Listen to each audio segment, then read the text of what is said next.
Senhor esteja convosco. Proclamação do Evangelho de Jesus Cristo, segundo São Lucas.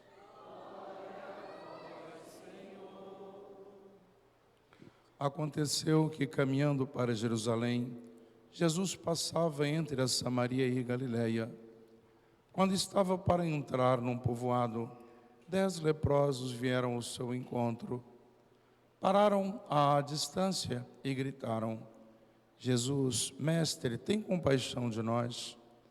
Ao vê-los, Jesus disse: Ide apresentar-vos aos sacerdotes. Enquanto caminhavam, aconteceu que ficaram curados.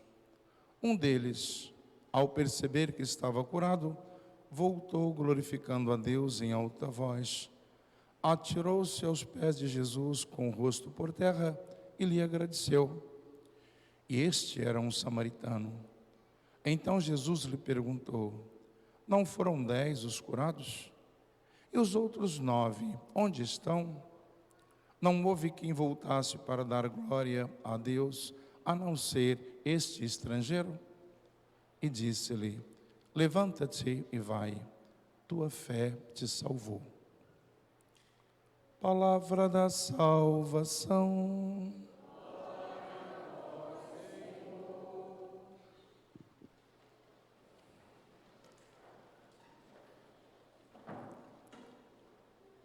Fazia no início da Santa Missa o acolhimento às crianças que irão receber o sacramento do batismo, juntamente com os seus pais e padrinhos. Fazia também esse mesmo acolhimento a todos vós, as crianças que habitualmente vêm à missa ou às missas dominicais. Para nós que trazemos a marca da fé, significa o ápice da nossa experiência para com Deus, é a Eucaristia. Costumo dizer que nós podemos ter muitas devoções, devoção a Nossa Senhora, ao Terço da Misericórdia, a um santo, São José, a Santo Antônio, São Francisco. Podemos ter muitos outros tipos de meditação na vida, mas se nós não colocarmos a missa em primeiro lugar, significa que nós amamos tantas e tantas outras coisas, e Deus como centro fica a desejar. Por isso que o primeiro mandamento da lei de Deus é amá-lo sobre todas as coisas. E a melhor forma de nós expressarmos este amor a Deus é disponibilizando 1 hora por semana para estarmos nesta comunhão, para estarmos em comunidade, para todos nós, como um só coro, elevarmos as nossas orações a Deus, pedindo a Ele, como foi o clamor desses leprosos do Evangelho: Senhor, tem piedade de mim. Senhor, tem de piedade de nós. Não sei se vocês se recordam, mas no domingo passado, quando nós nos reuníamos para celebrar o 27º domingo do tempo comum, o Senhor nos presenteou com uma grande meditação. E a meditação foi quando os apóstolos do Senhor pediram: Senhor, aumenta a nossa fé. E eu dizia: como é que se pode aumentar a fé de alguém? Como é que se consegue medir a intensidade da fé de alguém? Até nós costumamos dizer que o coração é terra que ninguém vai. Quando diz que o coração é terra que ninguém vai, só Deus. Portanto, a nossa expressão de fé, ela parte do coração. Por isso que nós podemos ajudar, nós podemos adubar com as nossas orações, nós incentivamos, como é o caso dos padrinhos que são chamados para ajudar neste compromisso aos pais. Portanto, nós podemos ajudar, mas quem dá a fé não é o homem. Por melhor que seja o padre, por melhor que seja catequista, ou o pai, ou a mãe, ou o avô, ou a avó, mas quem dá o dom da fé é Deus. Por isso que eles pediram: aumentai a nossa fé, Senhor. Mas esse aumentar não é em intensidade, não era isso. O que eles pediam para aumentar, porque eles estavam percebendo qual seria o desígnio do Mestre, aqueles que tinham posto a seguir. Então, portanto, sabia que Cristo deveria sofrer muito, deveria então ser escarnecido, deveria morrer, mas que ressuscitaria no 3º dia. Quando eles pedem ao Senhor para aumentar a fé, para que aumente a perseverança deles, e é isso que também nós viemos fazer na missa, pedir ao Senhor que nos ajude em meio a tantas confusões, a tantas turbulências que a própria vida nos apresenta, para que nós não desanimemos, para que nós então não fiquemos prostrados, para que nós não desistamos da caminhada. Por isso que nós, colocando o pé nas pegadas do Senhor, de Jesus, que nós perseveremos. E é isso que nós fazemos quando viemos à Santa Missa. Nós sabemos e trazemos às vezes marcas daquilo que não foi tão sucesso durante a semana, mas também pontos felizes, alegres, que o Senhor nos proporcionou.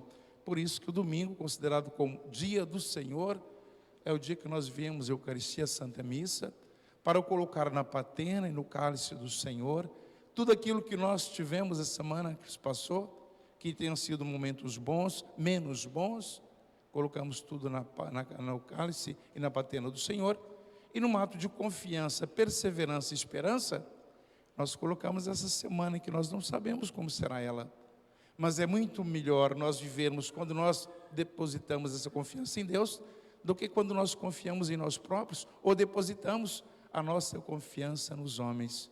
É certo que nós vamos nos decepcionar, por isso que o Senhor nos convida a fazermos caminhada com Ele, e viemos ouvir a palavra de Deus para permitir com que, com boa nova semente, possa cair em nossos corações, germinar, crescer e produzir bons frutos. No tempo de Jesus, havia 4 mortes, era um decreto de óbito.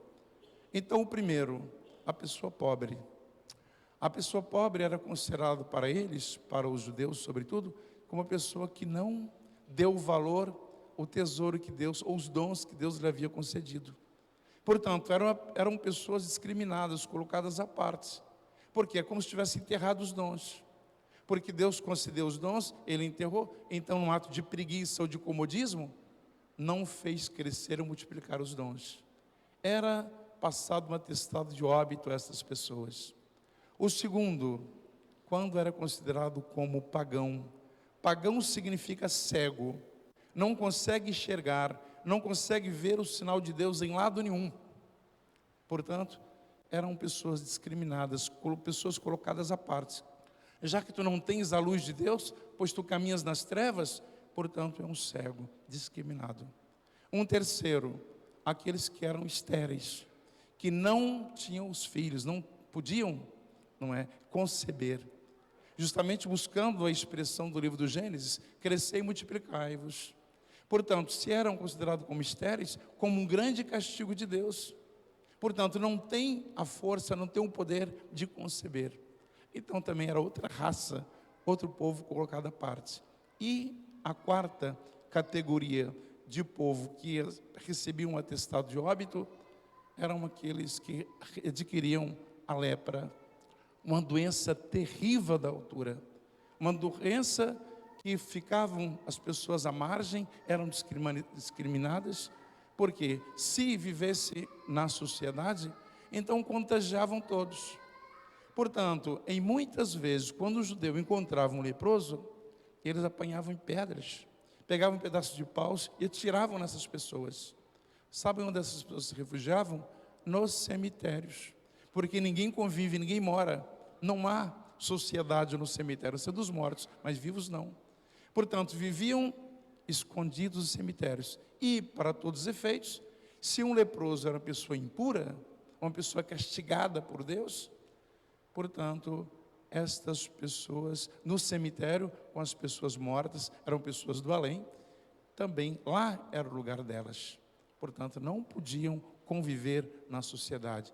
Esses 4 tipos de mortes eram colocadas como veredictos, podemos dizer assim, àquela sociedade, como pessoas excluídas, pessoas castigadas por Deus.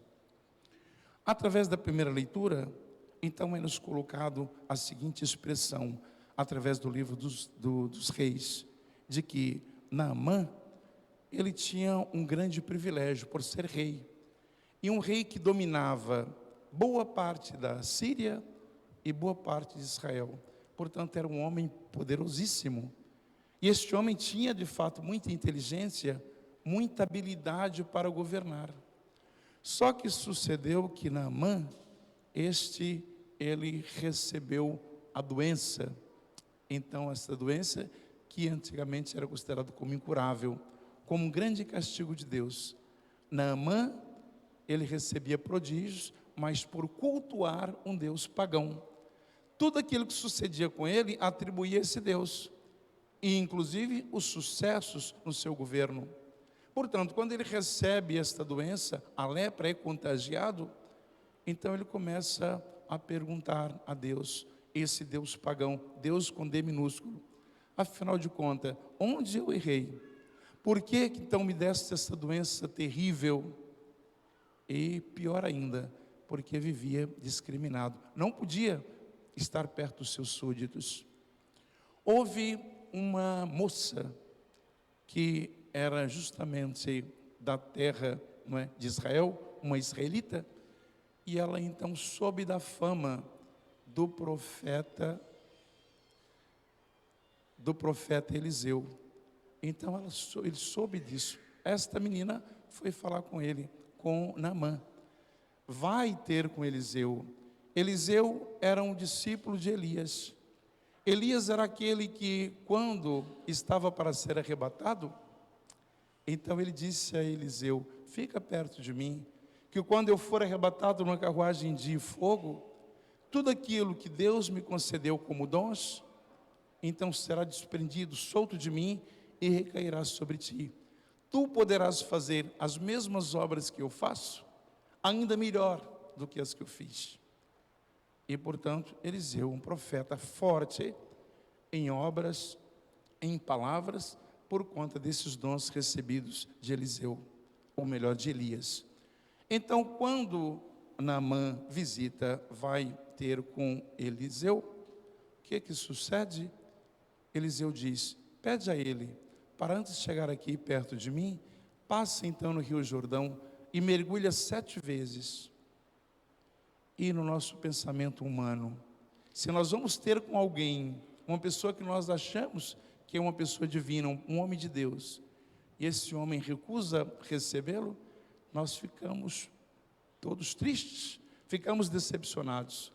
Mas cai no seu coração: se é um homem de Deus que pede que eu passe nesse rio para eu banhar, então significa que é a vontade de Deus. Passou de fato nesse Rio Jordão, mergulhou 7 vezes, e quando saiu, a sua pele estava pura, como de uma criancinha, como diz a leitura, como de uma criancinha. Resultado: depois dele estar curado, ele quer voltar para agradecer Eliseu. Só que Eliseu não recebe. Eliseu diz: não sou eu, as dádivas foram concedidas, não fui eu, foi o próprio Deus. Tu agradeças a Deus e não a mim. E aí ele insistiu, Naamã insistiu, e Eliseu também insistiu: não vou te receber, e não vou receber nenhum presente por conta de um milagre que não foi realizado por mim, e sim pelo Deus de Israel. O que acontece? Naamã pede: dá então pelo menos uma porção desta terra, que é uma terra abençoada. Então Israel é considerada como a menina dos olhos de Deus. Portanto, ele pega uma porção desta terra, leva para a sua terra, para construir um altar, um ponto de sacrifício, de oferecimento, oferecer justamente, fazer uma oferenda agradável a Deus. Portanto, há a conversão do coração de Naamã.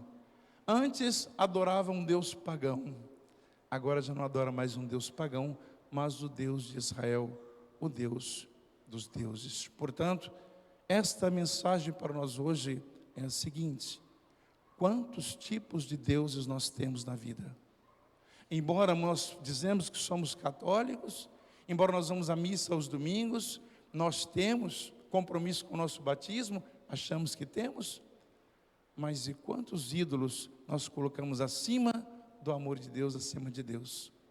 E Deus às vezes realiza tantos prodígios, tantos milagres, tantas curas às nossas vidas, e nós dispensamos estas dádivas ou reconhecimento deste Deus, e nós optamos às vezes por horóscopos, nós optamos por bruxarias, nós optamos por o espiritismo, nós optamos por tantas e tantas outras conveniências humanas, esquecemos da mão prodigiosa do próprio Deus. Através da segunda leitura, São Paulo, escrevendo a Timóteo, São Paulo está na prisão, ele sofre terrivelmente, por duas acusações. É acusado pelos pagãos por ser um subversivo, é acusado pelos pagãos por ser um malfeitor, e é acusado pelos judeus por ser um traidor. Antes ele fazia crescimento, fazia, né, um grande crescimento no judaísmo. Quando foi abordado por Jesus no caminho de Damasco, portanto, houve a conversão. Portanto, os judeus eram normal que eles sentissem como traidor, Paulo como traidor. Por isso que Paulo sofre terrivelmente na prisão. Inclusive os discípulos que o seguiam o abandonaram totalmente. E Paulo, sofrendo, ele vai expressar: merece fé esta palavra. Se com ele morremos, com ele viveremos. Se com ele ficamos firmes, com ele reinaremos. Se nós o negarmos, também ele nos negará. Porque nós negamos a ação santificadora de Deus através do Espírito Santo. E se lhe somos infiéis, ele permanecerá fiel, pois não pode negar-se a si mesmo, cuja sua essência é amor, é misericórdia, é fidelidade. Nós podemos marcar muitos pontos em nossas vidas como traços de infidelidade, mas Deus permanecerá sempre fiel. Portanto, a segurança e a certeza de Paulo, que passando por essas privações todas, inclusive do cárcere, mas que ele será liberto pela sua fé, será liberto pelo Evangelho no qual ele acredita, ou seja, na ressurreição, na vida eterna. Do Evangelho, aconteceu que caminhando para Jerusalém, Jesus passava entre a Samaria e a Galileia. Quando estava para entrar num povoado, 10 leprosos vieram ao seu encontro. Por que Lucas põe 10 aqui? 10, segundo a numerologia bíblica, significa perfeição. É uma conta certa. Parte do 1 fecha-se no 10. Portanto, é uma conta fechada. Por isso, então, que ele põe 10 leprosos. A lepra aqui não significa simplesmente a doença, mas significa o pecado, que é a pior lepra que assola o nosso povo. E quando se coloca aqui que esses 10, então, gritaram ao Senhor: Senhor, tem piedade de nós. Então, eles não pediram que curasse a enfermidade, curasse a lepra, mas tivesse piedade. Esse ter piedade justamente para dizer que a primeira atitude do ser humano, do cristão, a clamar por Deus, é para curar, ter piedade da sua alma. Não é simplesmente da pele ou da carne, mas da alma. Senhor, tem piedade de nós. Somos tão pecadores, vivemos no emaranhado de confusões. Faça com que diante da espiritualidade eu possa discernir e optar para caminhar, estar contigo. Por isso que 10 na numerologia bíblica significa totalidade. Ninguém fica de fora, ninguém está excluído. Todos nós temos por obrigação de clamar ao Senhor para ter piedade de nós, para curar a lepra do nosso coração, da nossa alma. Depois, Jesus tem uma atitude nobre. Se Jesus acolhesse esses leprosos, ele também seria contagiado, contaminado. E não por Jesus, mas por aquela multidão que cercava Jesus. O que Jesus faz? Pede para ir ter com os sacerdotes. Sabe o que significa isso? Todas as pessoas que tinham uma doença grave na altura e que fossem curadas, elas tinham que receber uma credencial, tinham que receber então um atestado que estavam curados. Por isso então que Jesus pede para que eles vão aos sacerdotes, para os sacerdotes passarem essa declaração, se fosse o nosso caso, através da nossa incredulidade: mas eu não recebi cura nenhuma, como é que então eu vou ao sacerdote me passar essa credencial? Mas enquanto eles estão a caminho dos sacerdotes, todos eles ficam curados. Por que que foi colocado por São Lucas que um samaritano é que voltou, único, e os 9 não voltaram? Porque o samaritano, para os judeus, era considerado como cachorros, cães. Não tinha valor nenhum. Aliás, hoje no nosso tempo, o cachorro tem muito mais valor do que certas pessoas. mas naquela altura não tinha valor nenhum. Então eram considerados como pessoas colocadas à margem, eram descriminalizadas. Por isso então que foi o único que voltou. Os outros eram considerados como judeus, tinham uma caminhada religiosa, mas esse não, foi o único que voltou para agradecer a Deus. O que significa isso? Segundo muitos biblistas, muitos teólogos, não significa que os outros não voltaram também para agradecer a Deus, mas que primeiramente eles foram ter com os filhos, foram ter com as esposas, com a família, com os amigos, para festejar, porque foram muitos anos discriminados pela própria família, rejeitados pela família. Portanto, era necessário dar aquele abraço apertado ao pai, ou à mãe, ou os filhos, ou os netos. E eles foram, depois vieram agradecer ao Senhor. Mas o que Cristo quis dizer também com esse samaritano? Não é que ele se comportou como um bom menino, recebeu um benefício e veio então para agradecer a Jesus. Mas o desejo de Jesus aqui é que nós reconheçamos os grandes milagres, os grandes prodígios que Ele nos oferece, e nós então colocamos esta mesma intenção como o ato de glorificar o nome santo de Deus. Por isso que a missa ela é chamada de ação de graças. A missa é um momento, por isso que eu dizia no início, é o ponto culminante da nossa espiritualidade. Por isso que hoje é considerado como o primeiro dia da semana, porque nós tendenciamos a agradecer a Deus pela semana que tivemos, e a semana que se inicia. E se nós confiarmos assim, é o ato de louvor a Deus. Que seja uma semana boa, como dizia, que seja uma semana não tão boa assim, mas tudo para a infinita glória de Deus. Tudo para glorificar o nome santo de Deus. Depois é interessante, assim como Eliseu pediu ao Naamã que fosse banhar no Rio Jordão, Jesus pediu que também os 10 leprosos fossem ter com os sacerdotes. Significa pôr a caminho, que seja 20 anos, 80 anos, 100 anos a nossa existência, deve ser sempre considerado como uma caminhada. Por isso nós aprendemos na catequese, faltar à missa aos domingos é pecado, que nós deixamos de caminhar com Cristo, deixamos de caminhar com a igreja, e quantos nós estamos nos vícios, ou naquele vício da pandemia? Eu vejo pela televisão a missa, eu rezo o terço pela televisão, eu tenho o meu nicho lá em casa, eu rezo diante da minha imagem. Para que eu preciso ir à igreja? Quando Jesus então propõe isso, a caminhada é a igreja, com os sacramentos.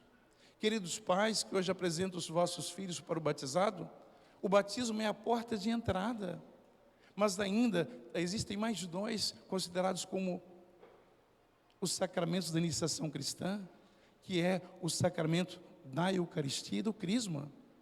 Hoje a maior dificuldade que nós temos de encontrar padrinhos que têm os 3 sacramentos. Até que o primeiro sim, porque vem da criança, nós trazemos. Mas depois da primeira comunhão, não interessou muito. Crisma não interessou tanto. Por isso que nós temos que colocar lá uma justificativa, é testemunho. Porque não tem os sacramentos, nós chegamos à conclusão de que quem não tem, não pode dar. Como é que um padrinho não tem os sacramentos e quer oferecer isso aos afilhados? A maior dificuldade que nós encontramos hoje é ter padrinhos, porque não quiseram caminhar na igreja, não tiveram disponibilidade para caminhar com Cristo, não tiveram disponibilidade para colocar o coração na alma, para ser curado de tantas e tantas lepras. É isso que nós, na nossa consciência de cristãos, procuramos a igreja. Não posso fazer a minha, diz um santo, que um cristão solitário, um cristão sozinho, um católico sozinho, ele está muito mais vulnerável às tentações do mundo, às insídias do pecado, do mal. Um cristão sozinho está muito mais propício a viver isolado na sua religião ou na sua condição. Quer dizer, está satisfazendo a sua vontade humana, mas não está formando esta comunhão, esta comunidade. Deus não quer salvar nós na nossa individualidade, Ele quer salvar na totalidade. Por isso que 10 é o número que fecha, abre e fecha. significando que Deus não quer que ninguém seja discriminado ou colocado à parte, mas Ele quer salvar a nós todos. Façamos esse propósito, esses 10 que foram curados. Somos todos nós que precisamos estar na igreja, caminhar, seguindo os passos, as pegadas de Jesus, para que nós sejamos curados das nossas incredulidades, das nossas imundícies, dos nossos atos egoístas, da nossa falta de fé, do nosso compromisso para com Deus. É por isso. Eu, a semana passada, dizia que começávamos na terça-feira ou na segunda-feira a novena de Nossa Senhora. E nós estamos com a novena. Hoje à noite nós celebramos o 7º dia. Quantas pessoas têm possibilidade de vir à novena? E quantos que preferem ficar em casa? Então nós não temos um número tão expressivo participando das novenas, em preparação. Eu sou considerado na paróquia como padre festeiro.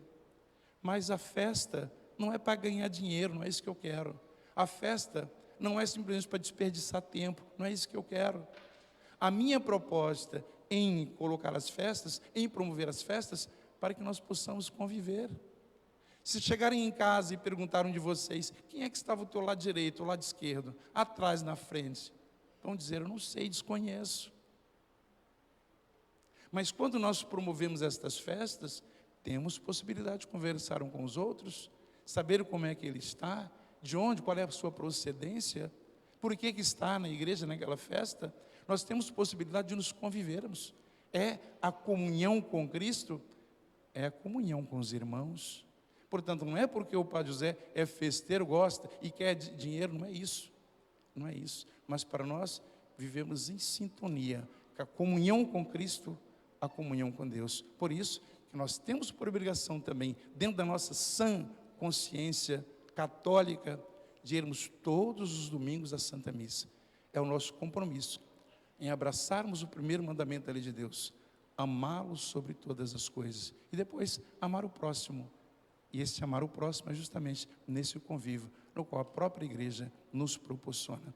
E veja que interessante ainda, só para terminar. Jesus, então, ele vivia no meio da multidão, com as pessoas. A partir do momento que Jesus, então, cura esses leprosos, que viviam discriminados, viviam, então, nos cemitérios, longe da sociedade, a partir do momento, Jesus troca de posição. Veja que interessante. Seguindo o Evangelho, quem é que vai se tornar discriminado? Quem vai andar, então, pelos cantos, pelas redondezas de Jerusalém? É Jesus. Porque ele troca de lugar. Aqueles que eram discriminados voltam a viver na sociedade. E ele, então, que tinha as multidões todas, então vive na periferia. Por que disso? Justamente porque Jesus toma a nossa posição, até mesmo através da cruz. Quando lá, ele tomou as nossas dores, pregou os nossos pecados, para que nós vivêssemos na liberdade de filhos, muito amados do próprio Deus, recebendo, vivendo em comunhão, nesta unidade com Cristo e com os irmãos. Que assim seja. Amém.